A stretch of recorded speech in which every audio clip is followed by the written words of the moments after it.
Donc, bonjour à tous, Sébastien Blaise, donc, chef du service développement territorial de la Maison de la Région d'Épinal.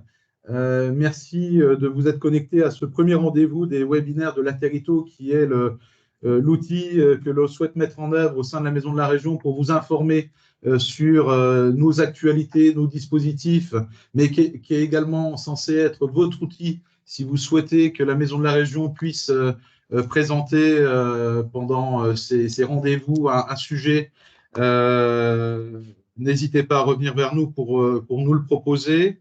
Je rappelle le format, donc c'est un rendez-vous d'1 heure en format visio sur un sujet en particulier. Le webinaire est enregistré, donc vous le sachiez. On va avoir 45 minutes environ de présentation. Vous pouvez poser vos questions dans le fil de la discussion. Et on aura un temps en fin de présentation d'une quinzaine de minutes pour pouvoir y répondre et puis répondre également aux autres questions qui pourraient se poser à ce moment-là.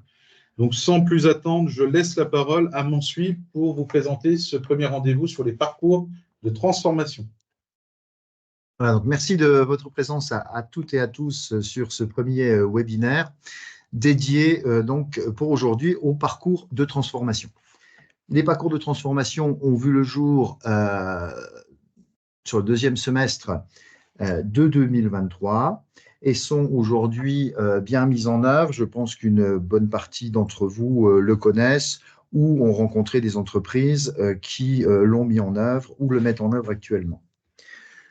L'idée de ces parcours de transformation, c'est d'instaurer une nouvelle logique de soutien aux acteurs économiques adaptée et sur le moyen et le long terme en continu pour faciliter l'accompagnement à la transformation des entreprises autour de 7 piliers que l'on appelle aussi les moteurs du changement.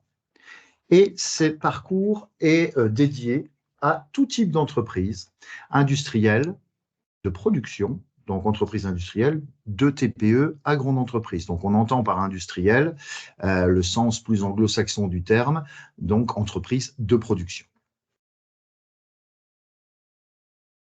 C'est un plus que le seul soutien au financement et aux subventions que l'on pouvait voir et trouver jusqu'ici au niveau des accompagnements de la région Grand Est auprès des entreprises. Il se décline en plusieurs parties et d'une façon logique va commencer par une sensibilisation avec les rencontres avec les entreprises. Ensuite, possibilité de mettre en œuvre un diagnostic 360 degrés dont on en verra le détail tout à l'heure. Ensuite, possibilité à la main de l'entreprise de mettre en œuvre des modules transformants, donc pour permettre des analyses approfondies ou pour aller beaucoup plus loin dans l'analyse d'un projet ou d'une transformation en entreprise. Et ensuite, une partie de mise en œuvre, comprenant bien évidemment les investissements et le soutien aux investissements productifs, l'intégration de solutions, de l'innovation, de la recherche et développement. Un avantage sur ce parcours, c'est qu'une entreprise n'est pas obligée de prendre le parcours de la gauche vers la droite et en fonction de ses besoins et de l'urgence de ses besoins, eh bien, peut intégrer le parcours de transformation au diagnostic ou au module transformant ou aux accompagnements. On va voir sur la slide suivante les étapes du parcours de façon un peu plus détaillée. Donc, la partie sensibilisation, c'est les services de la région, plus principalement de la Maison de la Région, ou de l'Agence de développement économique, de Vogeco, pour notre agence de développement économique locale, qui vont rencontrer, échanger en vue de sensibiliser les entreprises sur les parcours de transformation. Donc, les enjeux des transitions, les informations sur les aides régionales, etc., etc. Pardon. Vient ensuite le temps du diagnostic 360.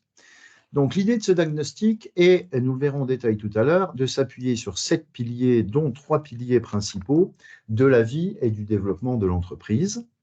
Et ce diagnostic va permettre de faire une photographie et de rendre aux chefs d'entreprise, aux responsables de projet, une vision photographique de son entreprise au jour d'aujourd'hui, une analyse force-faiblesse, et puis, et c'est là l'important, l'identification des axes de progrès qui peuvent être mis en œuvre.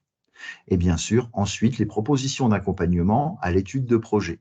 Et c'est là que l'on passe dans la troisième phase du parcours de transformation, que sont les modules transformants, où là, et nous le verrons en détail également tout à l'heure, on offre à l'entreprise la possibilité de continuer à les accompagner sur des sujets précis et par rapport à ce qui a pu être évoqué tout au long du parcours de transformation et du diagnostic 360. Et suite à ces modules transformants, on peut arriver à ce que l'on appelle la mise en œuvre. Donc, s'il y a un investissement, on va pouvoir, si c'est éligible, l'accompagner, en faire un suivi opérationnel. S'il s'agit d'intégration technique ou organisationnelle des solutions, nous sommes là également pour pouvoir le faire. Et puis, les projets d'innovation, puisque l'innovation est un des piliers principaux du SRDE2I, nouvelle mouture. Dans la partie module et mise en œuvre, donc là, on va parler d'expertise et de solutions, où là, à travers les JET, qui sont numérique, industrie et environnement, animés par Grand Innov, eh bien, on aura possibilité d'accompagner les entreprises dans leurs projets jusqu'à l'accompagnement au choix d'un éventuel fournisseur. Vous avez en bas à gauche de cette slide, eh bien, l'ensemble des... Non, pas l'ensemble, l'adresse qui vous permet d'avoir des infos complémentaires et précises par rapport à l'ensemble de ces étapes du parcours. Les avantages du parcours, et vous l'aurez compris, c'est d'avoir pour l'entreprise un interlocuteur unique, que l'on appelle le référent de proximité, qui va pouvoir conseiller l'entreprise à chaque étape. On le verra également tout à l'heure, ce n'est pas lui qui va suivre l'intégralité de l'entreprise, puisque la région ou l'agence de développement économique, main dans la main avec les autres structures accompagnantes et notamment les EPCI, c'est une équipe qui pourra accompagner l'entreprise tout au long de ce parcours. La mise en relation avec des offreurs de solutions régionaux pour les phases d'ingénierie et de mise en œuvre, ça ce sont les modules transformants, et on viendra en détail dans le fonctionnement tout à l'heure. Et la possibilité de bénéficier d'aide financière à chaque étape du parcours. On revient aux conditions d'éligibilité, bien évidemment, suivant les différents règlements de ces aides. Ce qui permet, et c'est un plus non négligeable, de pouvoir déplafonner un certain nombre d'aides dès l'instant où l'entreprise est inscrite dans le parcours.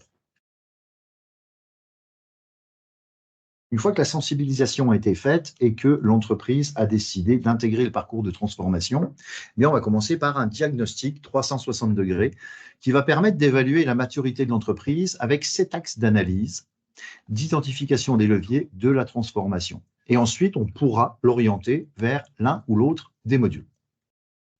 Les trois piliers principaux sur lesquels nous allons trouver les principaux modules de transformation. C'est l'industrie 5.0.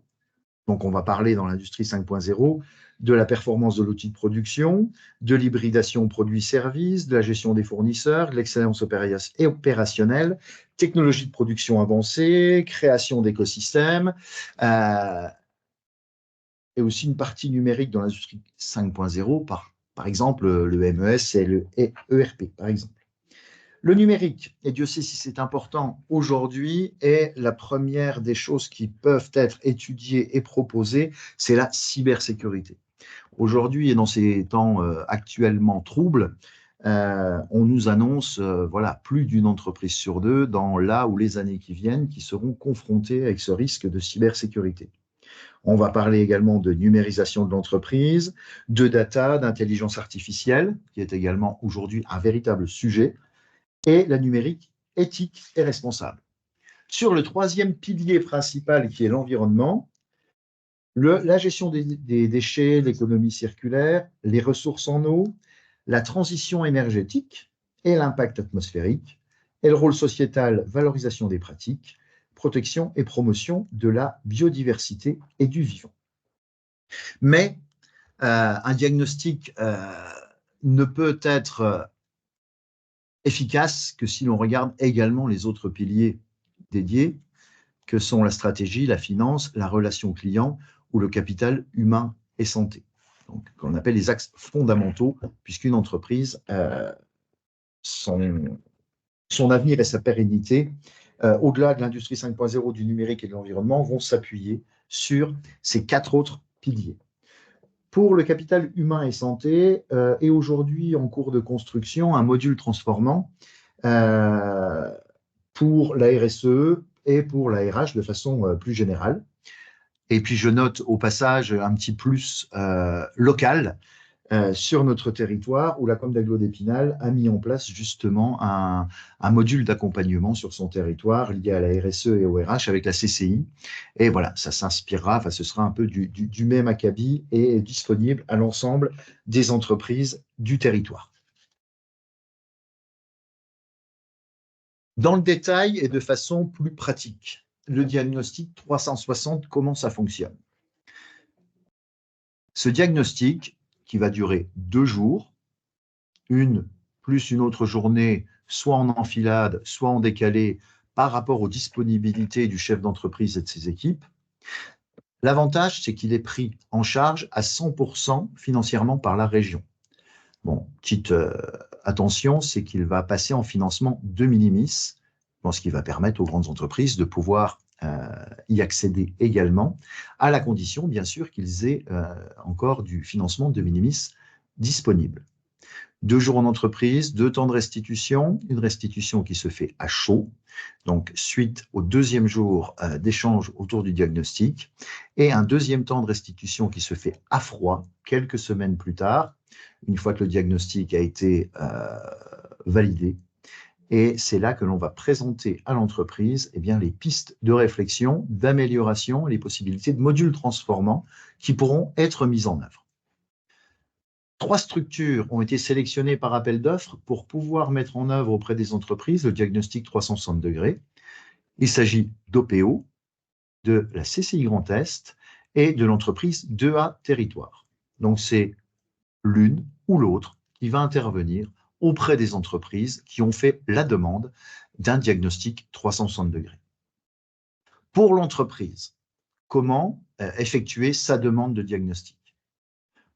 Première chose, échange et rencontre avec le référent de proximité, qu'il soit de la Maison de la Région ou de Vogeco sur notre territoire.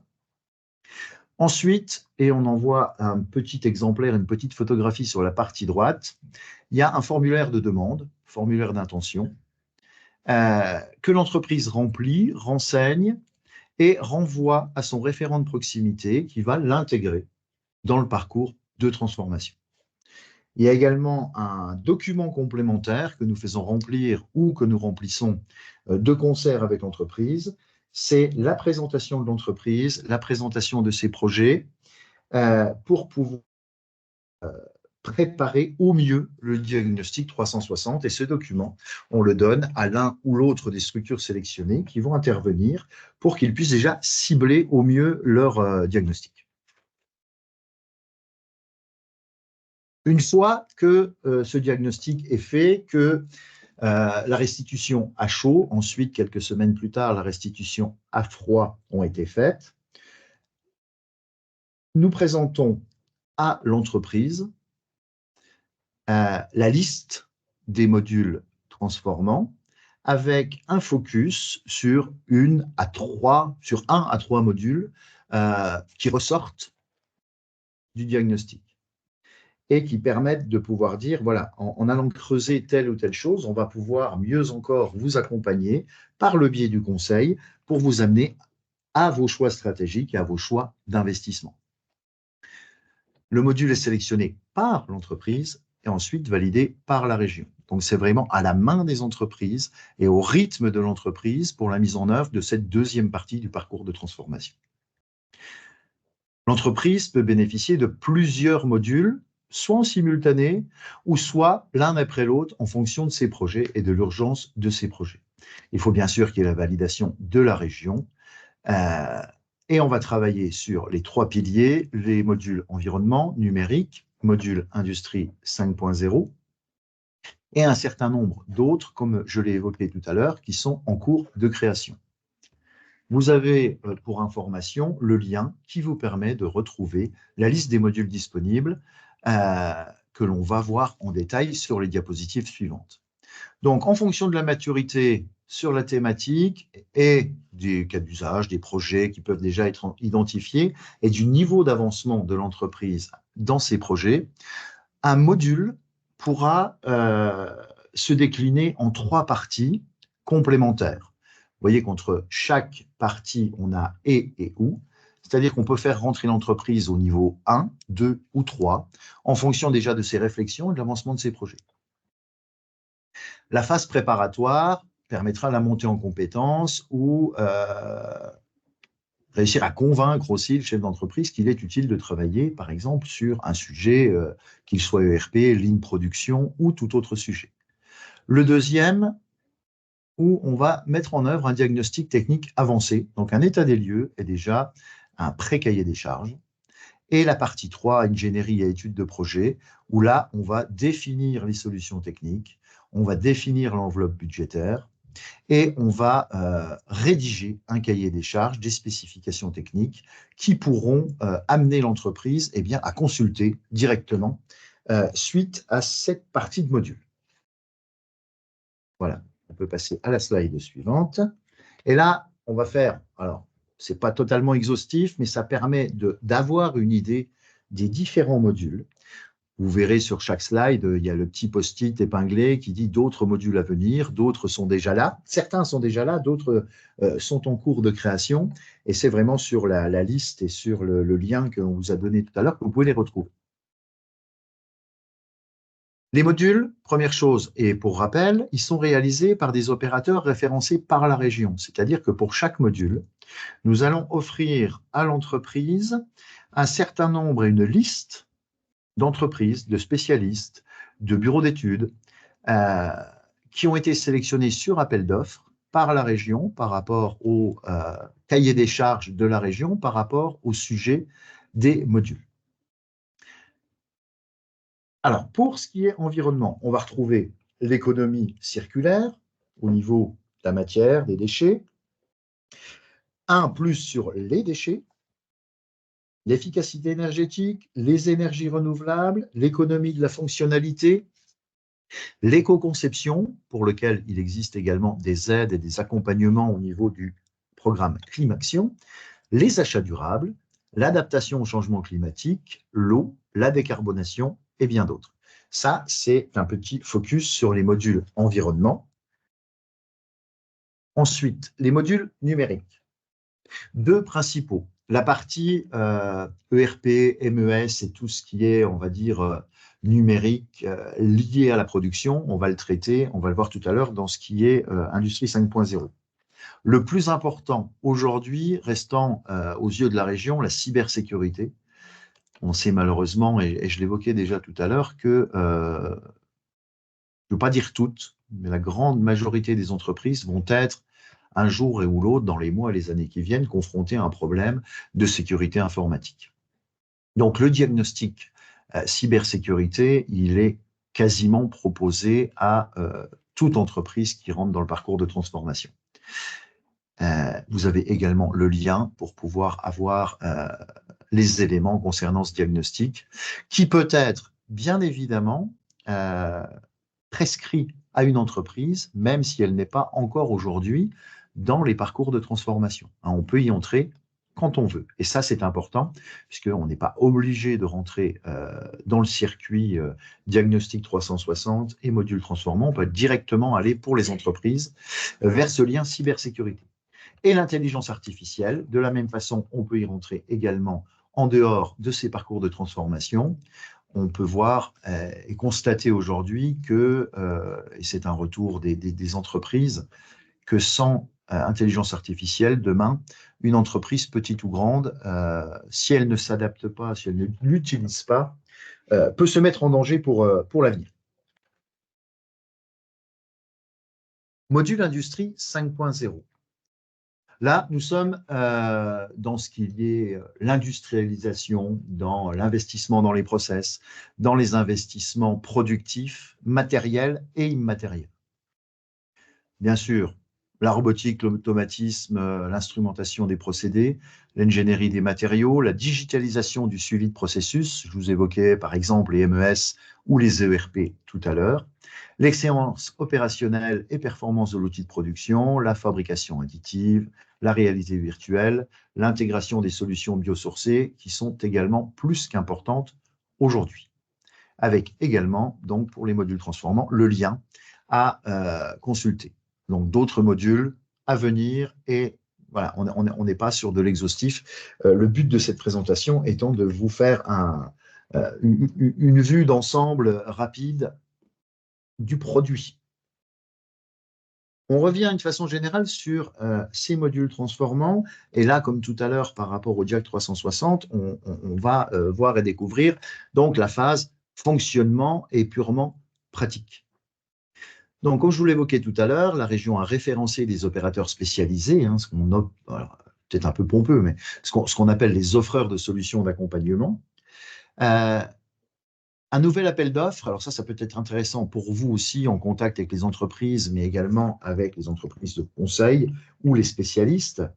Un nouvel appel d'offres va être relancé là, deuxième trimestre 2024.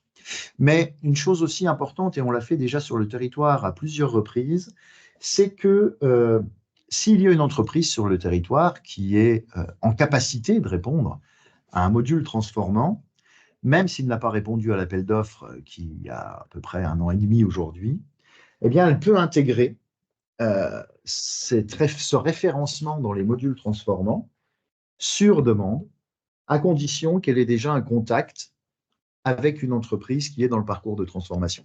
Donc, bien sûr, la porte n'est pas fermée. Donc, il va être soumis aux mêmes règles de sélection que lors de l'appel d'offres, mais il est possible aujourd'hui pour une entreprise, dès l'instant où elle est située sur le Grand Est, eh bien, d'intégrer cette liste d'entreprises référencées pour apporter leurs conseils aux entreprises dès l'instant où ils correspondent bien à un module déterminé par la région. Alors, comment ça se passe? Un module. Donc, on a vu tout à l'heure qu'il est possible de déclencher pour l'entreprise plusieurs modules, en sachant qu'un module peut et se compose de 3 possibilités successives. L'aide régionale va être bloquée à un montant maximum par module de 10 000 €. C'est-à-dire que si on lance 2 modules, on va être à 20 000. Si on lance 3 modules, on va être à 30 000, etc. Mais 10 kg par module. On l'a vu tout à l'heure, 3 possibilités de rentrer dans le module. On peut y rentrer au premier, au deuxième ou au troisième. Je vous l'ai déjà exprimé tout à l'heure. Simplement, et ce qui est important, c'est que sur la phase préparatoire, montée en compétence de l'entreprise ou explication, et on va dire un diagnostic appuyé sur un sujet précis, là, la région va intervenir en termes de subvention à 100% du coût. Durée estimée entre 1 et 5 jours, c'est vraiment voilà, on continue le diagnostic, mais on le flèche vers un sujet précis. Donc là, 100% de prise en charge. Ensuite, pour le diagnostic technique avancé ou pour l'étude projet et l'avant-projet détaillé et le cahier des charges, donc le numéro 2 et le numéro 3, eh bien, on va intervenir non plus à 100%, mais à 50%, selon les conditions d'éligibilité en fonction du module suivi. Donc, 50%. Donc, et il faudra que les 10 000 €, c'est la limite du 1, plus du 2, plus du 3. Donc, ce qui permet, avec une aide à un accompagnement de la région à hauteur de 10 000 € par module, véritablement de creuser et d'apporter un véritable accompagnement technique et technologique à l'entreprise à travers ces modules transformés. Alors, pour les entreprises, comment ça marche? Alors, il faut bien que ce soit sur demande de l'entreprise et sur validation de la région. C'est là qu'on rappelle en haut à droite qu'un opérateur régional non référencé peut suivre une procédure de référencement module Fast Track. Voilà, j'utilise peu ces mots anglais. Voilà, ça s'appelle Fast Track. Donc, c'est possible, hein, et on le rappelle à ce niveau-là. Alors, comment ça se passe? À la sortie du diagnostic 360 degrés, un certain nombre de préconisations ont été faites. Le référent de proximité transmet à l'entreprise la liste des opérateurs référencés pour le module qui est sélectionné. Charge à l'entreprise de choisir son module, son opérateur référencé. Elle va lui demander à un ou plusieurs un devis. Et là, c'est à la main de l'entreprise pour compléter le formulaire en ligne de demande de module en y intégrant le devis. Et c'est seulement après réception du courrier de confirmation par la région que l'entreprise peut passer commande et l'opérateur sélectionné peut démarrer la prestation. Alors attention, hein, c'est un peu différent. Sur une aide plus traditionnelle pour une subvention d'investissement, par exemple, on peut commencer et passer les commandes dès l'instant où on a fait une lettre d'intention. Là, il faut absolument que l'entreprise attende le courrier de confirmation, ou plutôt le mail de confirmation de la région, pour passer la commande à son fournisseur. Ce délai actuellement est d'environ 1 mois. Donc ça, c'est des choses qui se préparent quand même suffisamment en amont avec l'entreprise pour ne pas le bloquer. Mais ce délai est à ce jour apparemment incompressible. Ensuite, là, c'était le cas des modules présentant plusieurs opérateurs référencés. Le deuxième cas où les modules présentent un opérateur unique. Eh bien, à ce moment-là, il est présenté et l'opérateur s'occupe des formalités administratives et peut démarrer la prestation. Voilà. Ça, c'est dans des cas très particuliers, notamment sur la cybersécurité, puisque c'est en plus un produit Grand Est et financé Grand Est directement, où là, on n'a pas ce délai d'1 mois et on peut aller plus vite. Mais dans la majeure partie et la grande majorité des modules transformants, il y a une liste entre 5 et 15 opérateurs potentiels.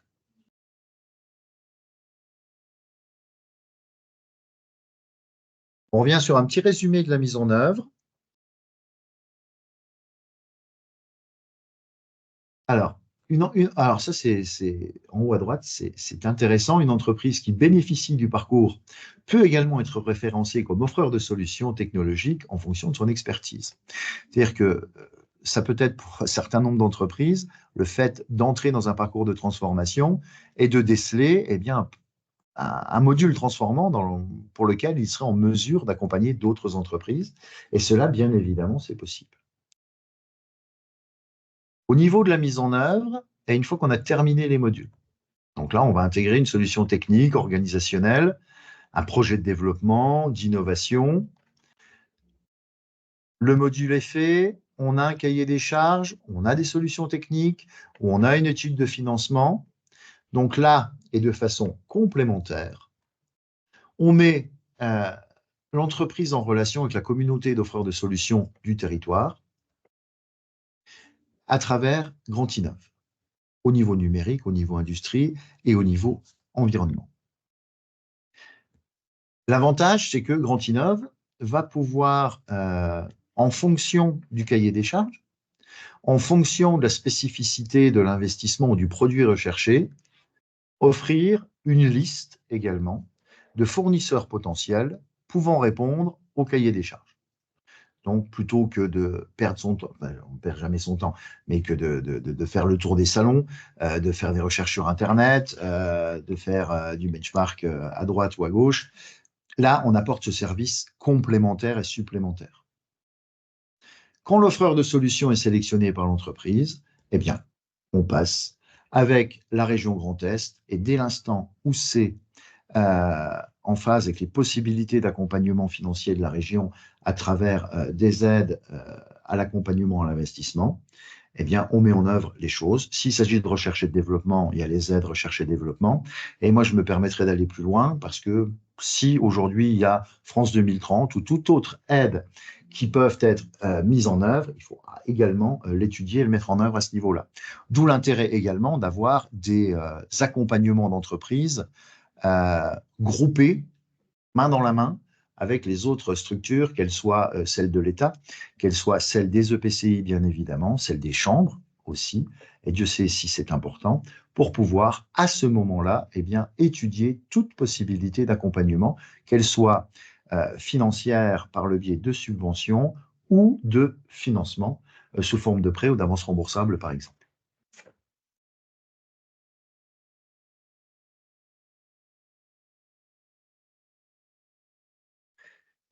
En détail, le dernier point que l'on a vu dans la slide d'avant, le référent de proximité que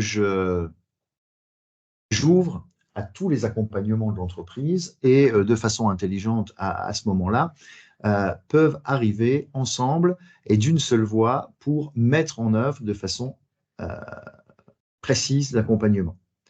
Donc, le rôle étant de conseiller l'entreprise sur les dispositifs d'aide d'investissement ou à l'innovation et des partenaires. Et là, j'aurais dû le mettre en gras et les démarches à suivre pour faire une demande d'aide.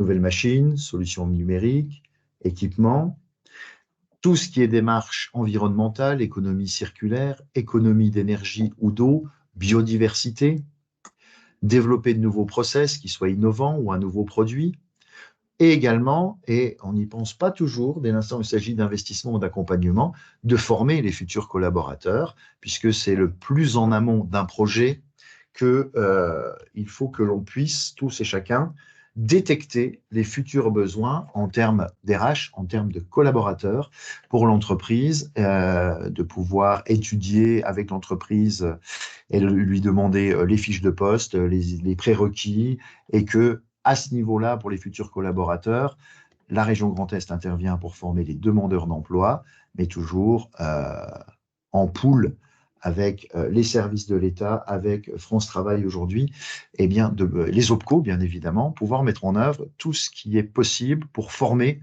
et mettre à niveau les futurs employés des entreprises dans la mise en œuvre de leurs projets. Là-dessus, on va y retrouver, et vous le voyez, et moi j'y ajouterai, et il n'était pas là dans cette slide, les EPCI, parce que Dieu sait si vous avez une importance sur ce sujet, et les chambres. Donc l'ADEME, l'État, les agences de l'eau, l'Europe, la région Grand Est, BPI France, Climaction, les EPCI, les chambres. Et nous, ici également, le département.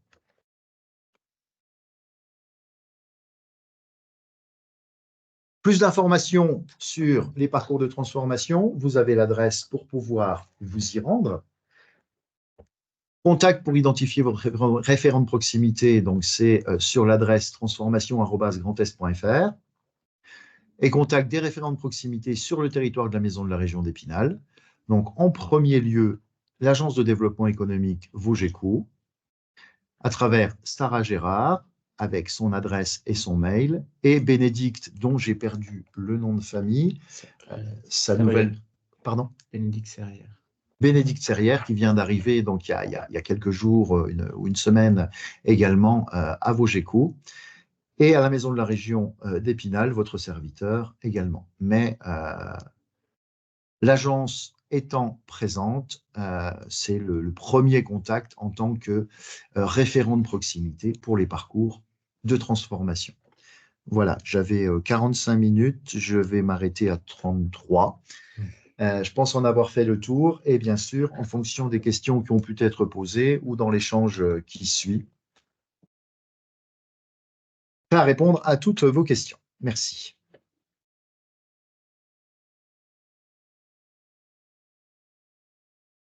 Alors, on n'a plus rien, c'est normal.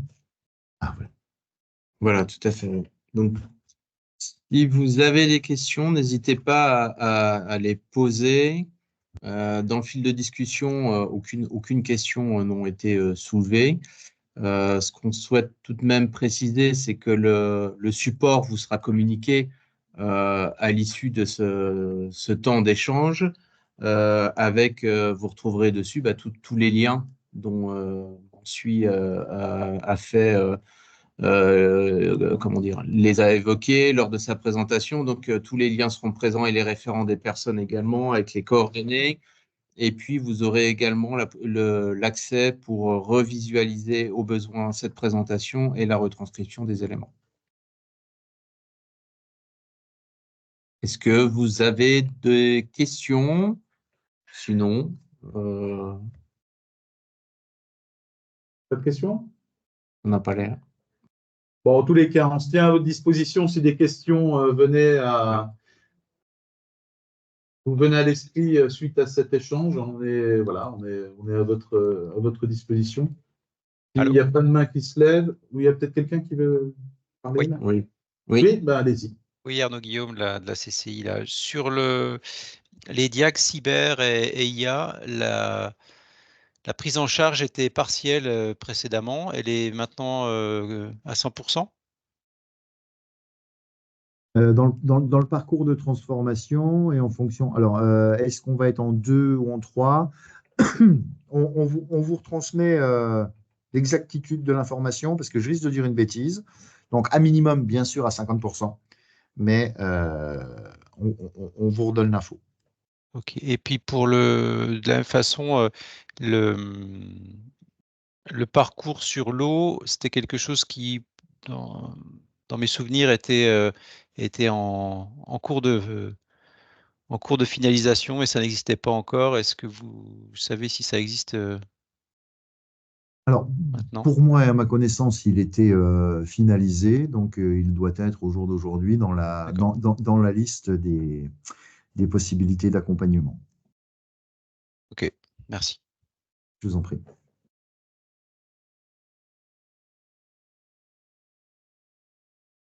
D'autres questions? N'hésitez pas à lever la main, qu'on puisse voir.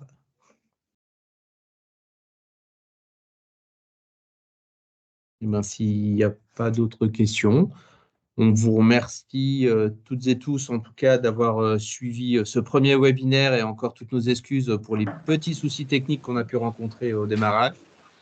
Et on vous dit au prochain webinaire. Vous allez recevoir entre-temps donc, le lien pour accéder à la retranscription de ce webinaire ici même et également les informations et le teasing du prochain webinaire qui est programmé au 7 mai prochain. Voilà. Et ben en attendant, on vous souhaite. Alors attendez, j'ai un petit discussion. D'accord. Eh bien, en tout cas, merci à toutes et à tous et on vous souhaite une très belle journée. Au revoir. Merci à vous. Belle journée. Au revoir. Merci, au revoir. Bonne journée à tous. Merci. Merci.